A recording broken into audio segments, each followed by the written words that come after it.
Broadcasting from the business capital of the world, this is the Podcast Business News Network.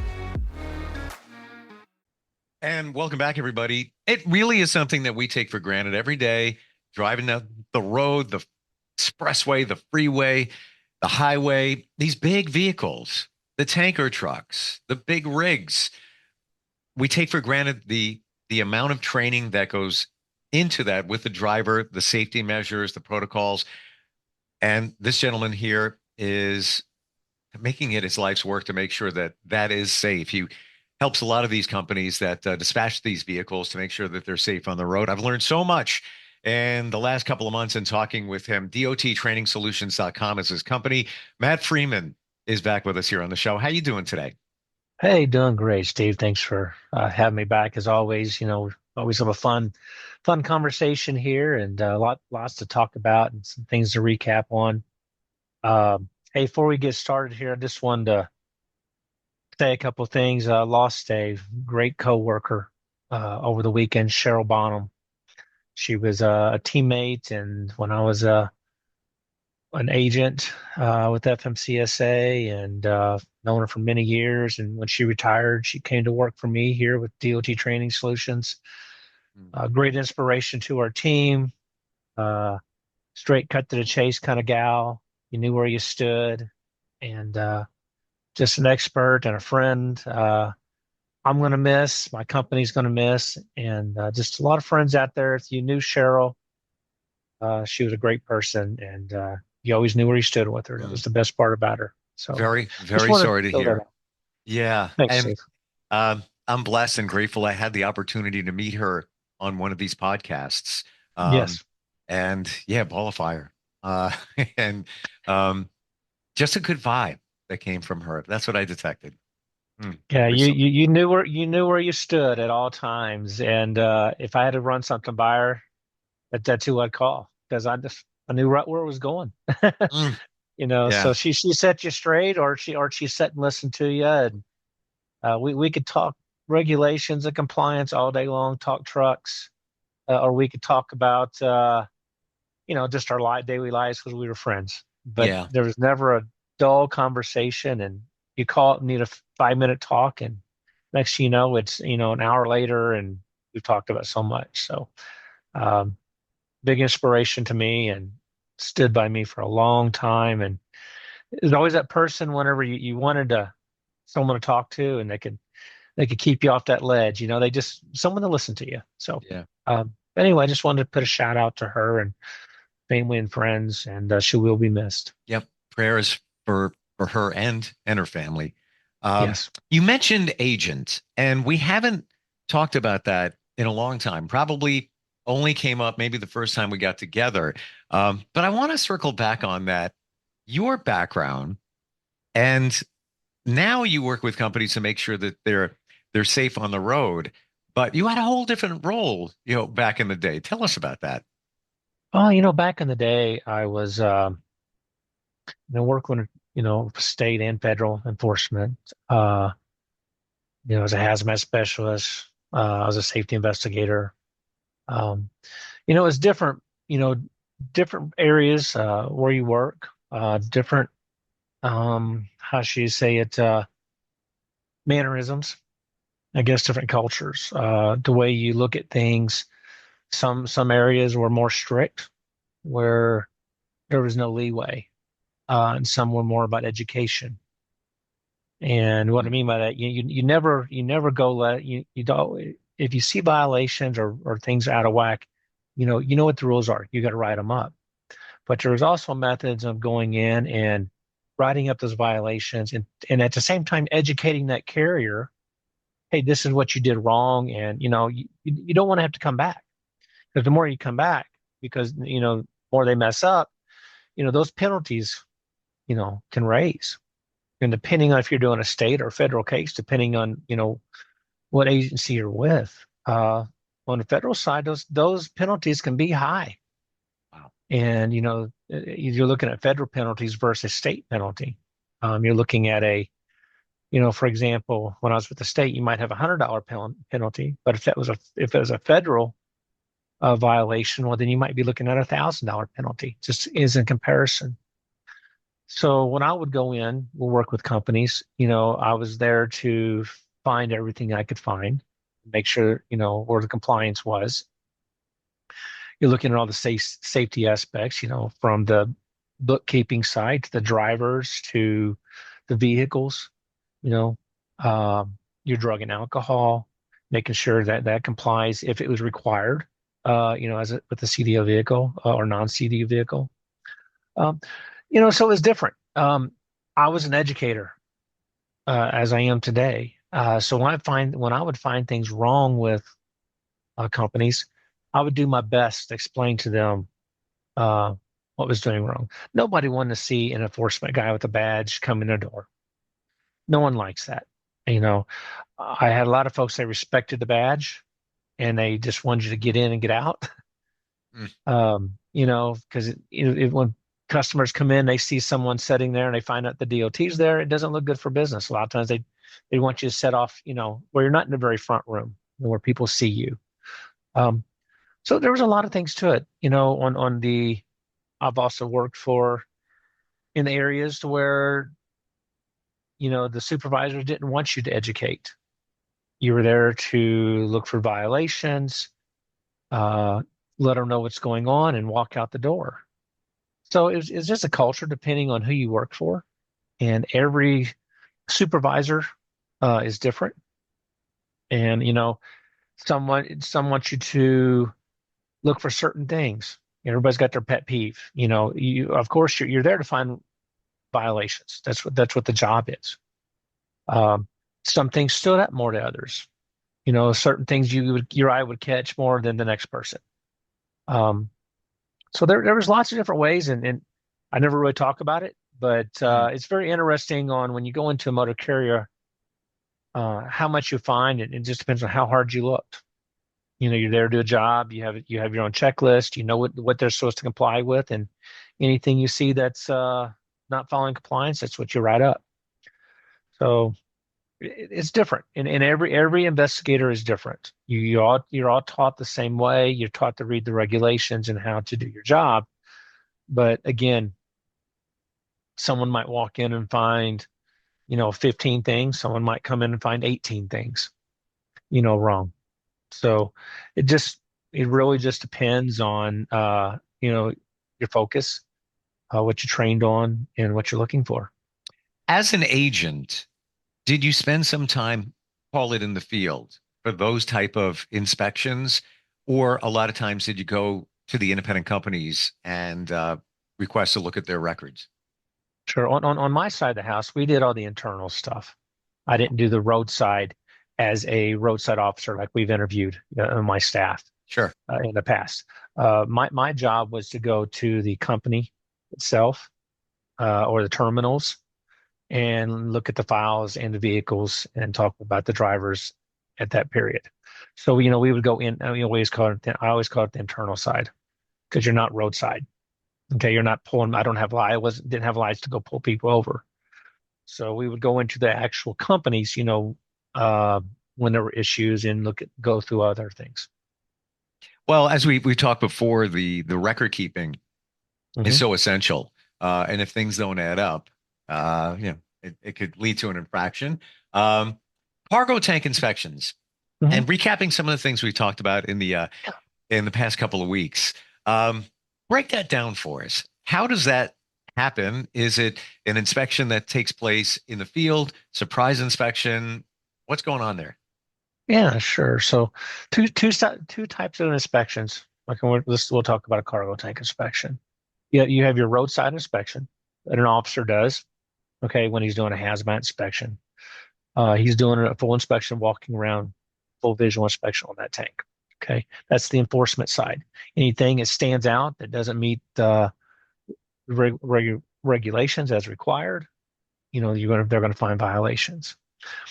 So the next step on a lot of stuff we talked about, recapping, to the in-house stuff, you have your inspectors, your registered inspectors who, when they bring the cargo tanks in, they do an annual inspection on those cargo tanks to make sure that they meet all the requirements of that inspection uh, for that period of time. So you have a visual inspection. They're doing a leakage inspection. Okay. a leakage test, a visual inspection, and then they also do an internal inspection. Okay. So depending on what they're in there for, those are going to be your annual inspections. Okay. So once they get those annual inspections completed, they're going to mark, as we've talked in the past, again, they're going to mark the side of the front left side of that cargo tank. You're going to see the numbers VIK, and you're going to have some dates by them. Okay. Depending on, there may be other testing on there. But to kind of flip back to the roadside inspection, you know, so now that roadside officer is going to be looking at those numbers. So they really go hand in hand, or is one in compliance or is it not in compliance? So that officer is making sure that those inspection dates are accurate and up to date. Because for both sides of them, if the tank leaves out and those inspections aren't updated, so when that officer pulls him over, that's what he's going to be looking for. Therefore, if they don't meet up to date, what happens? The officer's going to write it up. What also in turns from there is if deemed, those reports can go forward. So whenever someone like what I used to do would go into a carrier's office, I'm already looking for that tank because it's out of date.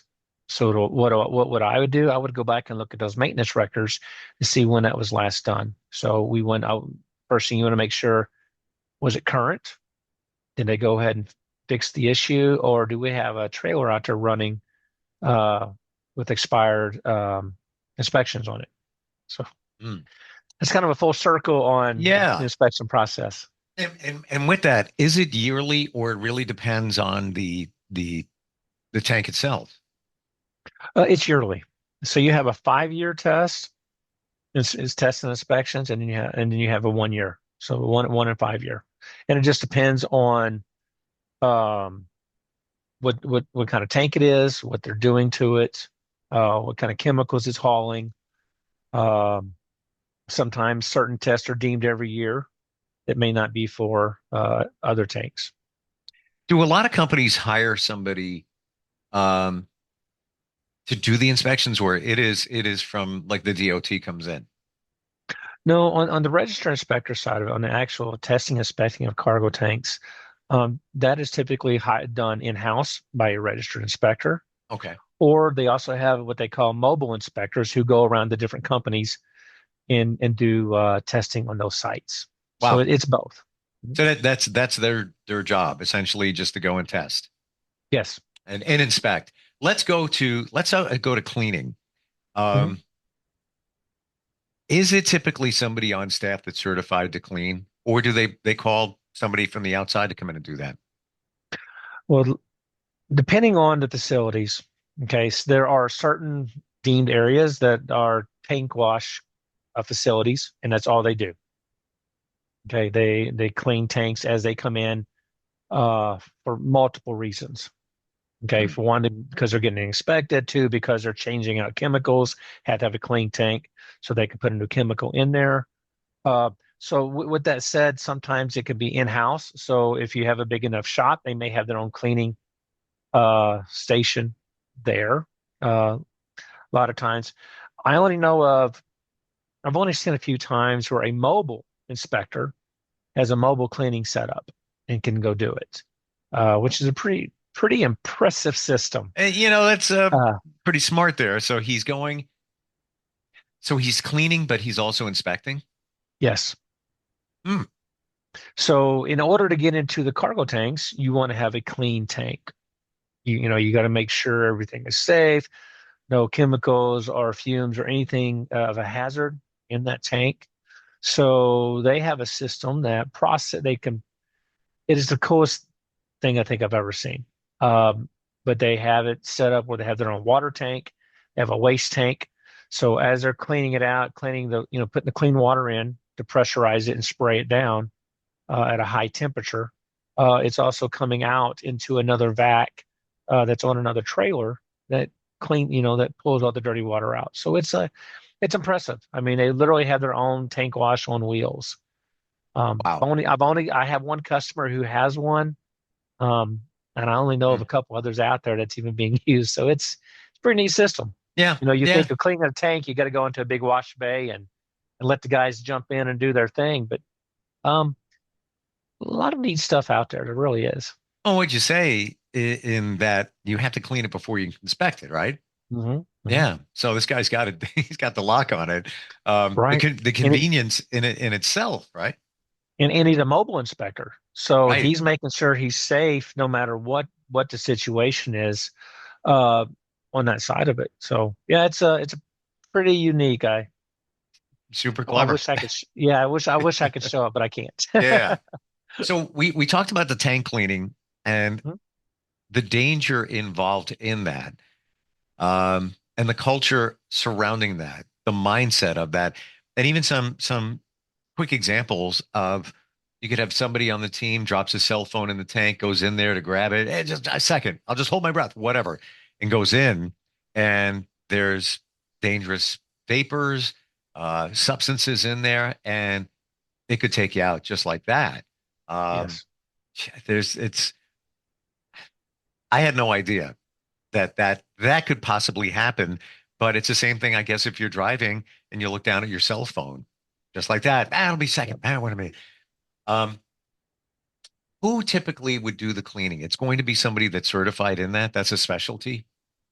Sure. So you have shops that are set up to do the cleaning. Obviously there's a lot of things that go into it. You don't have to have any special skill. You don't go to a school. You and I can go jump in and start cleaning cargo tanks with the training to do it. Hmm. So there's nothing else, you don't have, there's no certification. It's just you got to meet your OSHA requirements. There's EPA stuff that falls with that because you got wastewater coming out. Um, but yeah, no, it's a serious matter right now. Yeah. And I've been working with some team members and customers on, Doug Vineyard. We talked with him a few weeks ago about changing the culture and trying to get the mindset to think before you react. And some of these guys that have, like we talked, there have been 9 deaths this year. On it, I just had a meeting this morning about the same issue on this culture and what we got to do. People get complacent. It Hmm. happens. Hmm. And my primary goal in anything that we do is to try not to, get people not to be complacent. Teach people not to be with complacency and things. So, you know, look, check, you know, review what you're doing, make set a process up so you don't get into that automatic, oh, I can grab it. Again, people drop things in these things. It happens. Um, Everything seems to be good. Do I need to do one more check? What's your policy say? Right? Policy says you have to do a third check or just whatever they may be looking at, and they jump in. I'm good. You know, it's you can't ever be too safe when it comes to this kind of stuff because this is a dangerous job. It really is. Uh, Yeah. it can be. I would say it could kind of be fun and interesting at the same time because you're looking at a lot of different types of tanks and stuff that come in, but it is dangerous. And just the confined space alone, to be in there, and how many different substances have been in and out of Hmm. that. Wow. Driver awareness. Now we talked with, I think his name was Dave Powell last time we get together. Yes. Uh-huh. Yeah. And I can't remember the exact title of his award, but like Grand Champion Driver. Do you recall what his Uh-huh. He was a designation great. is? He was a National Tank Truck Carriers Grand Champion Driver of the Year. Wow. And is that based by and large about on safety? Yes. It's all about safety. There's a lot that goes into that, as Dave was saying. They got to go through a process. They aren't just not anybody can go up there. They're selected with their companies, and then they go through a vetting process, and that's how they determine down to the best driver. There's a lot of great contestants, or should I say, drivers that go up for that every year. It's a it's a pretty big it's a pretty big deal. It's not it is a big deal to these drivers to get honored for what they work so hard on. Um, you had there's different types of championship things. You got drivers with 1 million miles, never had an accident, Mm, which is just amazing. There's all kinds of different things out there, but with Dave Powell. Gotten to know him really well, and such a nice guy, and he so passionate about driving and helping the younger generation get into this field and show them the interest in what they can do and what they've learned. And um, he sees it a different way. Whenever, growing up in my background, I had family, cousins, grandfathers, uncles, you know, that drove trucks. I didn't see it. I saw a totally different way then. Hey, that's what you did. You you go out and you drove a truck and you make a living. Where he looks at it a whole different way of, man, I love what I do. I'm able to get out here, and he's transporting fuel. He's taking fuel to the stations every day that we use. Yep. So he loves what he does. I've never seen somebody so passionate about what he does. Loves the company, and that makes him a good driver. Mm. Even more so, and it doesn't have to be this way, but the fact that he owns his own tanker Mhm. and rig. So Yeah, there's a sense of pride there. yeah. Well, he owns the truck. He pulls their tankers, but yes, he does. I'm sorry, that's what I meant. Yeah. Yes. Oh no, no, that's okay. It's usually I've had people say, oh, you got, sometimes they do have both. People have a trailer and a truck. In his case, he owns his own truck. He takes pride in it. There's a lot of great owner operators out there. Um, and it's great to see companies who have owner operators. Mm. Because these guys are looking for work and they're able to use their truck to pull their stuff. And the key thing about it is, the most important thing about that is they get from point A to point B safe. Yeah.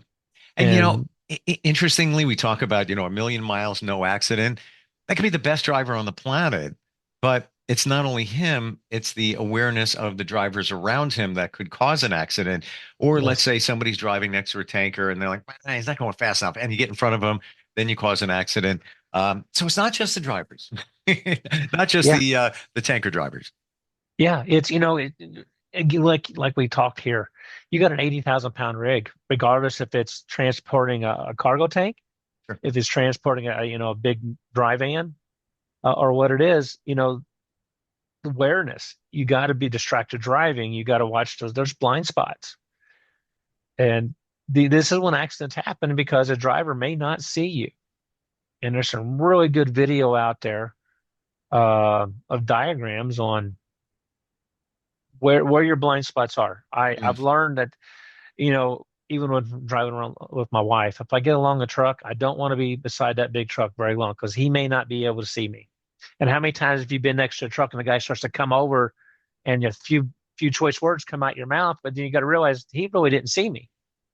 It's not that he didn't look; his blind spot did not see you. So I'm right there with everybody else. I've said my choice words, and I realize after I said, like, you know what, he can't see me. He didn't do that on Hmm. purpose. Now, you just said something. I want to make sure I heard it right, that when you're traveling Hmm. in your car and Hmm. there's a tanker next to you, you intentionally, and I want to make sure maybe I heard it wrong. You intentionally try not to be next to it. You get around it, or you make an effort not to be in that, maybe that spot where it could be a blind spot. Yeah, I do. I try not to be. I don't want to ever be in a blind spot of a big rig. Sure. I'm in a smaller vehicle. Yep. I drive an SUV, uh, and it's not a little vehicle, but it's not a big vehicle. So Hmm. there are blind spots, Yeah. and I make it as a safety caution not to ride next to a rig, no matter what size of the rig, kind of rig it is, very long. I want to make sure I get around, and especially if you're in traffic. It's one thing going slow down the highway where you're in a traffic situation where everybody's moving slow. But third thing, when you're speeding down the road, you want to get around them, give them Mm. their space, give them their room. Um, because one thing that Dave did bring up, you know, the stopping, it takes a lot longer to stop on those big rigs than it does you or I in our smaller vehicles. Yeah. Wow. I've learned a lot here. And just coming out of your mouth about how when you're driving your vehicle next to a rig says a lot, and yeah, I guess we add here, as long as it's safe to get around it, or I mean, you could be pacing with other vehicles and Sure. that's where you are. Hmm. So, I guess be even more mindful. But if you're pacing next to that rig, like you said, Matt, they can't see you, and it's not you, but if something else happens up here, you're next to that and he could cut you off, not wanting to. Interesting. Always learn stuff with you. There's not even Thanks. a doubt. And this is what it's all about. You helping get the word out there, working with these companies that own these vehicles and making sure they're safe, inspected, and adhere to all the rules and regulations of the road. DOT, trainingsolutions.com is your website, right? Yes, sir. Sure. And knowing you for as long as I've known you here doing these shows, you're not a salesman. This is not a high pressure thing. It's I want to help you out. Reach out to me. Let me see what you're doing and start a conversation, a safety conversation, if you will. Yeah, that's what it is. Just give me a call. You don't have to be a customer, but if you want to call and need some help, that's what we're here for. If we do business, we do business. But you know what? It's about being safe. Yeah, that's what it's all about. Safety first. Matt, thank you so much for being here today. Really appreciate it. Hey, thanks, Steve. It's always fun and a pleasure. Thank you. We'll be right back. Are you looking for even more of the podcasts and hosts that you love? The Podcast Business News Network is proud to announce that you now have even more ways to listen live. Check out the MyTuner Radio, online radio box, and Simple Radio apps on iOS and Android, or find us online. Search for Business News Network on mytuner-radio.com, or search Podcast Business News Network on streama.com and onlineradiobox.com/US. Take your podcast on the go and don't miss a minute of the action.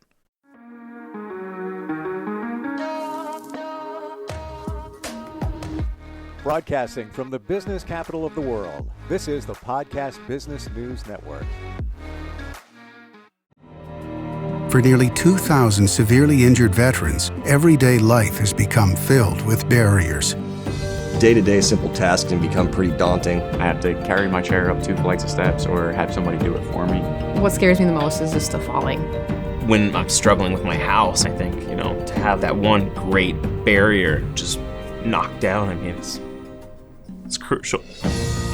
Home for Our Troops is a wonderful nonprofit that builds a mortgage-free, fully adaptive, handicap-accessible house. And there's no catch. It'll be our very first home that we've ever owned. This is a game changer. This is where your life begins again. We need you to join us in completing this important mission. Please visit hfotusa.org and help build homes and rebuild lives. Because of you, everything's going to be okay.